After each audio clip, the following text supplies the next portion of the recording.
The Strait of Hormuz, a critical waterway for global oil supplies, remains a major point of contention. Despite ongoing talks between Iran and Oman aimed at finding a temporary arrangement for shipping through the strait, significant challenges persist.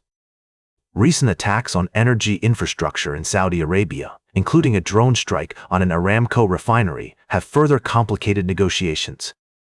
The Iranian-backed Houthi rebels in Yemen claimed responsibility for the attack, which they say was part of a broader campaign against Saudi and U.S. interests in the region.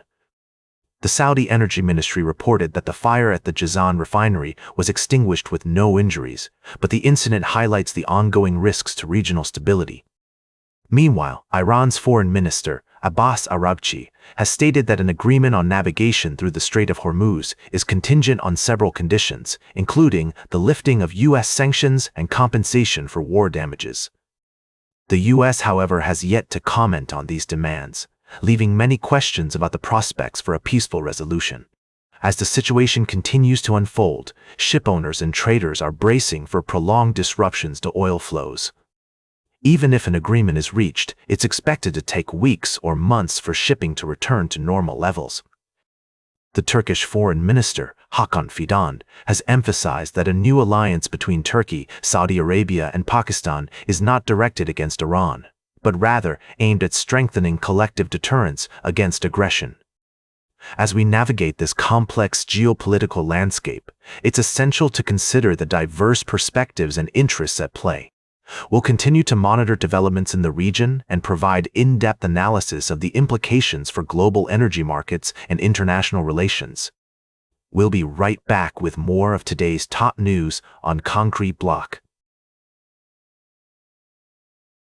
Welcome back to Concrete Block. We're diving into the complex world of international diplomacy, where a recent proposal for peace in Gaza has hit a roadblock. Israeli Prime Minister Benjamin Netanyahu has rejected a 15-point plan put forward by President Donald Trump's Board of Peace, which aimed to bring an end to the conflict in the region. The proposed plan involved Hamas disarming and the Israel Defense Forces withdrawing from the Gaza Strip as part of a U.S.-brokered ceasefire signed last year. However, Netanyahu has stated that Israel will not withdraw its forces until Hamas is truly disarmed and the threat to Israeli citizens and forces has been mitigated. This development comes less than 3 months before Israel's election, where polls suggest Netanyahu's coalition is at risk of losing its majority. The move has significant implications for the region, with many questioning whether a peaceful resolution can be achieved without compromise from both sides. It's essential to consider the perspectives of all parties involved in this conflict. Hamas has expressed commitment to the original agreement, while Israel remains firm in its demands for disarmament.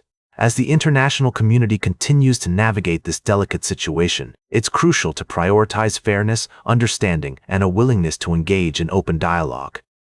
The rejection of the 15-point plan has sparked concerns about the future of peace negotiations in Gaza.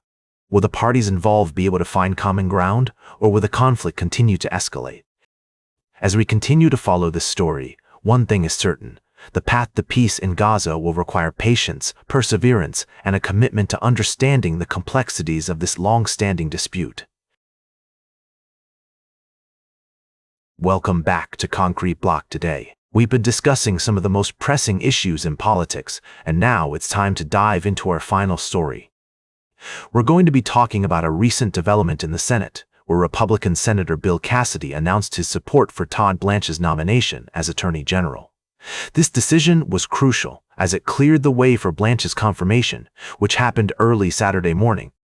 Cassidy's announcement came after he expressed concerns over the Justice Department's $1.8 billion anti-weaponization fund, which was established to provide payouts to people who allege they were wronged by the federal government.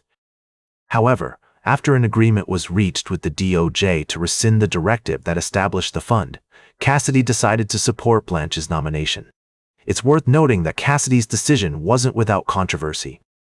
Some of his colleagues, including Senators John Cornyn and Tom Tillis, had expressed concerns over the fund, and Cassidy himself had previously clashed with the current Health and Human Services Secretary, Robert F. Kennedy Jr., over vaccine policies. Despite these concerns, Cassidy ultimately decided to support Blanche, citing the importance of stable leadership at the DOJ. He also emphasized that he trusts Senator Cornyn's judgment on the matter, and that the process to reinstate the fund is effectively dead.